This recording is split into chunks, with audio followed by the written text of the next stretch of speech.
Je suis un auteur de bande dessinée et de carnet de voyage. J'insiste sur ce point parce que ça fait vraiment partie de l'essence, on va dire le fil rouge de mon travail. Vraiment le voyage est au cœur des bouquins, même si je fais plein de choses autour, des livres de commande, des monographies, des biopics, plein de choses, mais j'essaye de garder quand même ce lien avec le carnet, et en plus des bandes dessinées, je publie quand même pas mal d'albums, dont le dernier album qui date de quelques mois, qui s'appelle Abyssinie, aux éditions Paulsen, qui est un carnet sur l'Éthiopie où j'ai habité quand même pas mal de temps. Si on revient aux origines, au siècle dernier, donc j'ai été en art appliqué à l'école Boulle à Paris, et au sortir de l'école, je devais faire mon service militaire, et par chance, il y avait un type au ministère de la Coopération, il y avait un ministère de la Coopération à l'époque, qui cherchait des gars qui soient un petit peu dans l'artistique, etc., pour partir travailler dans les centres culturels. Et moi je me suis engouffré là-dedans, parce que ça a évité de porter des rangers, d'avoir un uniforme, de faire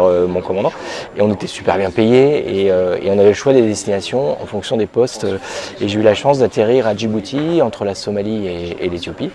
Et ça a été vraiment un déclencheur pour moi en termes graphiques, en fait. L'environnement, le voyage et l'Afrique elle-même, qui a été un choc incroyable pour tout ce que je fais aujourd'hui, enfin vraiment. Quand j'ai terminé mon temps à Djibouti, je suis allé vivre à Rome, et c'est comme ça que j'ai commencé la bande dessinée, puisque j'ai travaillé pendant près de 3 ans sur une revue qui n'existe plus aujourd'hui, mais qui s'appelait Il Grifo, et qui publiait Pratt, Manara, Giardino, enfin tous ces Andrea Pazienza, qui est pas connu du tout en France, mais qui était une des grandes figures emblématiques de la bande dessinée italienne. Et voilà, ça m'a mis un petit peu le pied à l'étrier. Ensuite, je suis rentré à Paris, mais j'ai arrêté la bande dessinée pendant très longtemps. Et mon premier album était à la boîte à bulles en 2006. Donc ça date pas de si loin que ça. Voilà, le premier album 2006. Avec une histoire sur l'Afrique. C'est complètement lié parce que j'en parle souvent, pour moi c'est difficile, j'ai très peu d'imagination, vraiment, hein. Si j'ai pas de scénariste qui écrit un texte, quand je produis mes propres livres, enfin quand j'écris les histoires, etc., sont à 80% ou 90% des histoires autobiographiques, des histoires vécues, et pour écrire des histoires vécues, forcément on a été sur les lieux, et moi je rapporte des carnets entiers de dessins que je fais au quotidien, et je me sers véritablement de ces carnets. Si on prend des albums comme Errance en mer Rouge ou Petit-fils d'Algérie chez Casterman, j'ai pris carrément des carnets que je scanne et que je remets dans l'album sans redessiner, en fait. Donc ça fait vraiment partie, je crois que le lecteur, enfin j'en sais rien, mais j'espère en tout cas, ressent quand on est allé dans un lieu véritablement ou pas. En fait, pour moi c'est très important qu'il n'y ait pas de tricherie, qu'il n'y ait pas de... Voilà, par rapport à ça. Je parle d'un lieu, j'y suis allé. Oui, non, super. En plus Nîmes, c'est pas très loin de chez moi, donc c'était quand même une belle récompense. Je crois que j'ai été encore plus touché d'avoir eu le prix à Saint-Étienne, au Festival du livre de littérature de Saint-Étienne, pour Petit-fils d'Algérie, qui me touche encore plus à titre personnel, puisque c'est vraiment l'histoire sur les traces de mon père et de mes grands-parents en Algérie. C'est un véritable retour aux racines, et avoir un prix pour ce bouquin, franchement c'était encore plus beau. Mais tous les prix sont bons à prendre. Moi j'ai un ego démesuré, donc c'est génial. Jean-Paul Moulin, qui est l'éditeur de 21 grammes, je le connaissais déjà. J'ai fait quelques albums aux éditions Paquet il y a très longtemps, et Jean-Paul travaillait pour les éditions, donc on se connaissait déjà personnellement. Je peux dire qu'on est amis en fait avec Jean-Paul vraiment depuis tout ce temps. C'est vraiment un super copain. Et j'ai commencé à faire des petites histoires pour l'immanquable érotique, des histoires érotiques qui se passaient en Afrique, qui se passaient un petit peu partout dans le monde. Et c'est vrai qu'on a toujours plus ou moins collaboré. Il m'a proposé de travailler sur un biopic de Gustave Eiffel.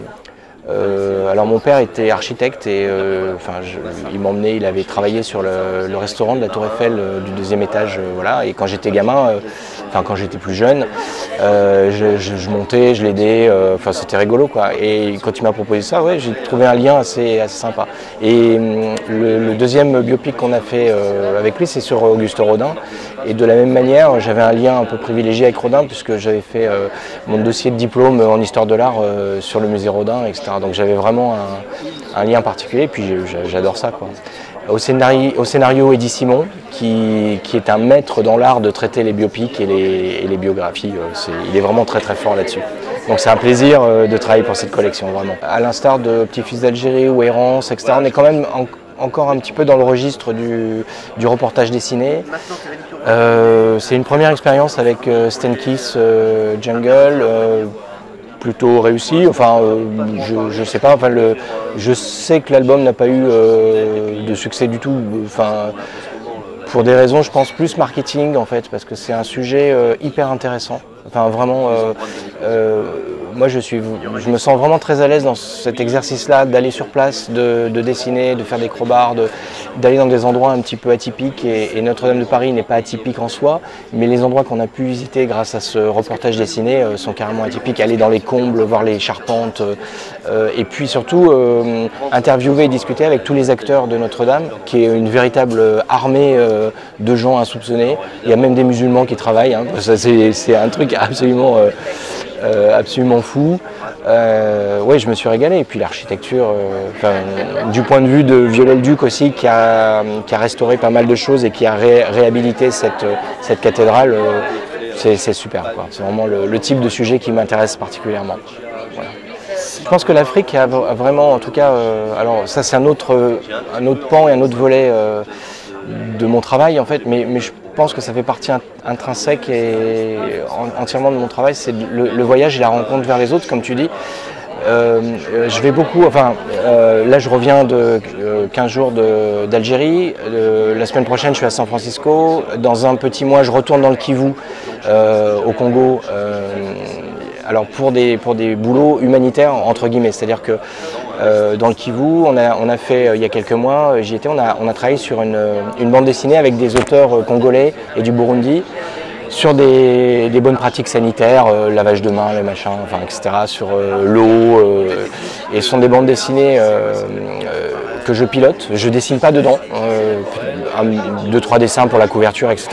Mais j'essaye de travailler avec ces jeunes qui n'ont aucune débouchée en bande dessinée dans leur pays. Enfin, il n'y a pas de marché, évidemment, hein.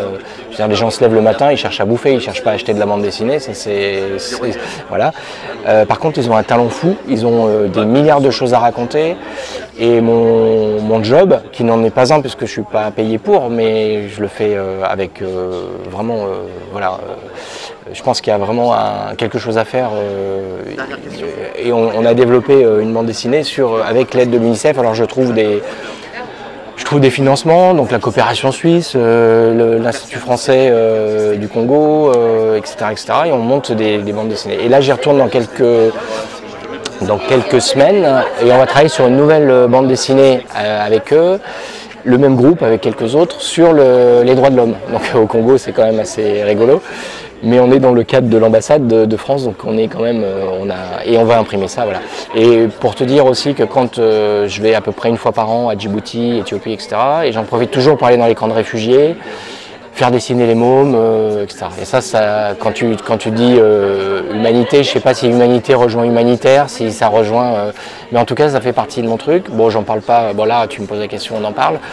C'est pas un truc qu'on va claironner, mais ça fait partie de mon métier. Ça m'enrichit égoïstement, hein. Ça m'enrichit énormément d'être au contact de tous ces jeunes et de tous ces gamins et tout ça. Et j'ai l'impression... de mettre une petite pierre à l'édifice de leur bien-être, quoi. Voilà, bon, on pourrait en parler des heures, mais voilà, bon. Moi je sais pas faire grand-chose, hein. Je suis pas médecin, je sais pas machin. Le seul truc que je sais faire, c'est faire dessiner et emmener les jeunes à raconter des histoires et à raconter leur histoire en tout cas. C'est pas du tout un choix en fait. Alors je vais être bizarrement, enfin pas bizarrement, mais j'ai une activité d'album de commande aussi. Je fais des albums pour la SNCF, etc. Ce qui ne veut pas dire que je relègue ce sujet au même niveau que celui de la SNCF, mais c'est parti comme ça. C'est-à-dire que la genèse de l'album, c'est l'association de neurofibromatose, une maladie pour moi complètement inconnue, et j'imagine pour la majeure partie des gens, enfin c'est sclérose en plaques qu'on connaît, évidemment l'autisme, etc. Parce que toutes ces pathologies sont hyper médiatisées. La neurofibromatose, même si c'est l'une des maladies rares les plus répandues, génétiques les plus répandues, on n'a jamais entendu parler, moi je ne connaissais pas. Et j'ai une copine qui a une librairie de bande dessinée à Nîmes, qui connaît les gens de l'association, et Et en fait, les gens de l'association voulaient faire une brochure un petit peu améliorée pour parler de la maladie, pour diffuser ça auprès du grand public, mais aussi auprès des généralistes qui sont sous-informés et qui ont du mal à déceler, à diagnostiquer la maladie quand même. Donc voilà. Et Sylvie de la librairie dit mais pourquoi on n'en fait pas une bande dessinée quoi, parce que ça peut être un truc voilà. Donc alors l'association, oui c'est une super idée et Sylvie m'appelle et me dit qu'est-ce que tu en penses. Je dis ouais pourquoi pas, enfin c'est moi que je fasse ça ou autre chose, bon c'est intéressant, je connais pas la maladie etc. Mais j'ai honnêtement pris ça un petit peu comme une commande de base en fait, vraiment.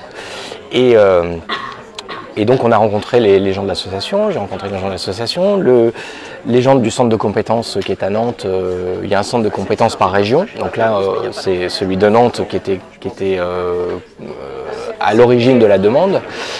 Et je me suis laissé, je ne sais pas comment dire, j'ai été hyper ému de leur implication, de la manière dont ils parlaient de la maladie, comment ils m'ont parlé du désarroi de ces enfants parce que les symptômes physiques au départ sont des taches caféolées sur la peau, etc. Donc très stigmatisés par rapport à leurs camarades de classe, etc. Enfin, vraiment j'ai été, et c'est resté une commande parce que c'est mon job, mais je me suis vraiment investi dans cette bande dessinée à titre personnel et humain parce que voilà, bon j'ai suivi.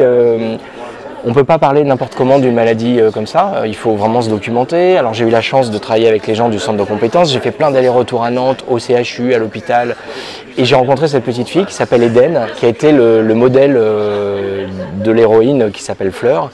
Et j'ai suivi Eden dans tout son parcours du combattant, de tests, d'évaluation pédagogique, d'évaluation neuropsychologique, médicale, pédiatrique, tous les voilà, tout le truc. Et ça a été vraiment une aventure humaine, encore une fois, absolument incroyable. Il y a un petit challenge graphique. Moi comme dans la plupart du temps, dans les BD que je fais, c'est très autobiographique, donc je me dessine toujours plus maigre et plus joli et plus beau, ça c'est facile. Ou les biopics où là tu dessines Rodin ou Eiffel ou etc. J'ai pas l'habitude de dessiner les enfants, je sais pas trop, et puis faire vivre une enfant avec l'évolution de l'âge, parce que le parti pris de la bande dessinée, enfin le parti pris que j'ai eu et que j'ai bien sûr soumis à l'association et à tout le monde du centre de compétences, c'est de dire pour pouvoir mesurer l'ampleur de la maladie et l'évolution de la maladie et la comprendre un petit peu et voir dans quel état sont les parents et les enfants, je pense qu'il faut partir de la naissance et de l'avoir évolué jusqu'à son adolescence, jusqu'à ses 16 ans. Donc c'est aussi un petit challenge de faire évoluer un dessin d'une petite fille jusqu'à ses 16 ans et qu'on la reconnaisse quand même en fait. Ça c'est un petit problème de dessinateur, et puis je suis pas habitué trop à dessiner des enfants et tout ça, donc c'était un peu compliqué pour moi. Alors j'ai une technique, en fait je ne fais pas d'ancrage du tout, je suis assez basique. On parlait tout à l'heure des croquis qui sont réinsérés directement, etc. Bon pour Fleur, si on prend un album comme Petit-fils d'Algérie ou comme Errance ou comme ce type d'album, j'ai un fil conducteur, c'est-à-dire que je sais d'où je pars et où je veux aller, mais je ne fais pas de storyboard. C'est-à-dire qu'au fil des pages, je remplis les pages en ponctuant d'anecdotes, d'histoires, etc. que j'ai en tête, mais elles ne sont pas préécrites. C'est-à-dire que je peux à tout moment interchanger les pages, décider que si j'ai envie de souffler un peu dans la bande dessinée et redonner du rythme, je peux avoir 2 pages d'aquarelle où il n'y a pas de texte, etc. Je me sens assez libre comme dans un carnet de voyage en fait. Pour cet album-là, il a fallu quand même faire un storyboard très précis, dialoguer, parce qu'il y a un thésaurus de mots médicaux, pas raconter de bêtises, être très proche de tout ça et faire des allers-retours. Donc le storyboard et le cadrage étaient déjà très bien cadrés. Ensuite, ce que je fais, je crayonne. Alors je prends une feuille de calque, je vais être très technique, hein, une feuille de calque au format de la planche. Je travaille bien sûr beaucoup plus grand que le format final. Je crayonne sur calque mon cadrage qui est déjà défini sur le storyboard, crayonné au feutre sur calque, table lumineuse. Je prends un papier arche 300 grammes pour l'aquarelle que je mets sur la table lumineuse, et là je travaille au crayon directement, pas d'ancrage. Et tu parlais de la douceur des couleurs, c'est aussi la douceur du passage entre la couleur et le contour.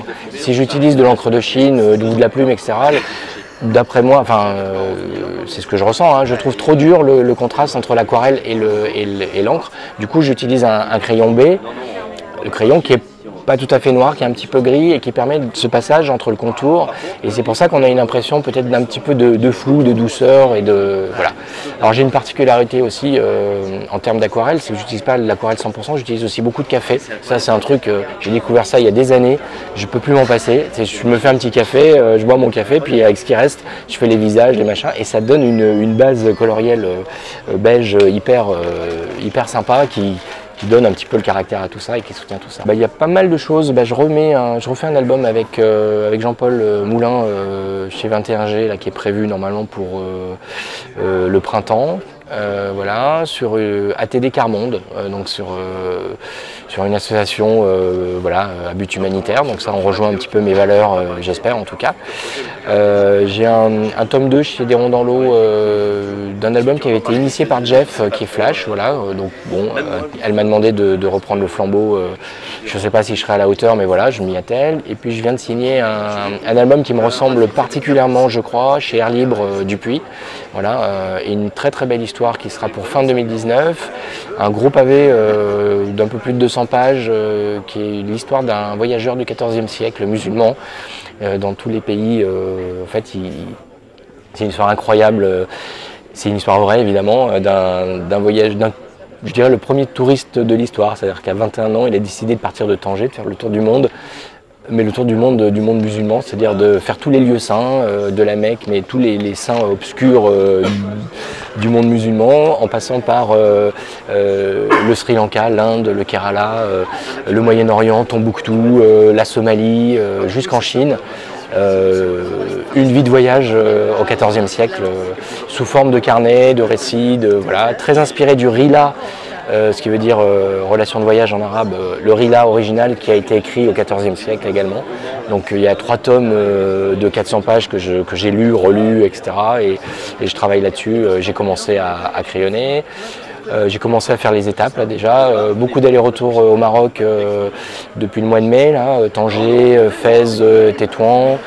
Une grosse balade en Algérie pour repérer des lieux là, il y a une semaine. En Égypte cet été parce qu'il est passé par là aussi. Passage vers les lieux saints, dessiner tous les lieux, les mosquées, les machins. Donc j'ai déjà pas mal de carnets pour l'ouvrage. Donc je suis à fond là-dessus. Voilà. Malheureusement on ne peut plus rentrer dans la tête d'Hugo Pratt. Mais Pratt a été vraiment mon mentor, alors pas forcément graphique, mais en tout cas dans l'esprit du genre de bande dessinée que j'ai toujours rêvé de faire et que je rêve de faire aujourd'hui. Et il y a encore du boulot, mais son habileté à mélanger la littérature, le voyage, la légende, l'ésotérisme, indépendamment du côté graphique somptueux, de ses noirs et blancs, etc. Sa narration est sans faille, on est emporté par ses histoires et par ses personnages. Véritablement, Pratt serait la personne, mais si on est dans le domaine de l'imaginaire et qu'on peut explorer j'en aurais plein d'autres, je dirais Loustal a été aussi Loustal m'a mis le pied à l'étrier j'avais envie de faire du Loustal quand j'étais jeune, quoi. Bon. C'est un peu raté. Mais voilà, si je fais de l'aquarelle aujourd'hui, c'est vraiment grâce à Loustal et encore une fois, je crois qu'on a également un parcours un peu similaire parce que lui aussi a travaillé dans un centre culturel quand il était jeune. Enfin, il a un petit peu je crois que lui aussi a été marqué, sa carrière de graphique autour du voyage et a été marquée par ça, comme moi je l'ai été. Et je suis très influencé, c'est grâce à lui que je fais de l'aquarelle aujourd'hui, quoi.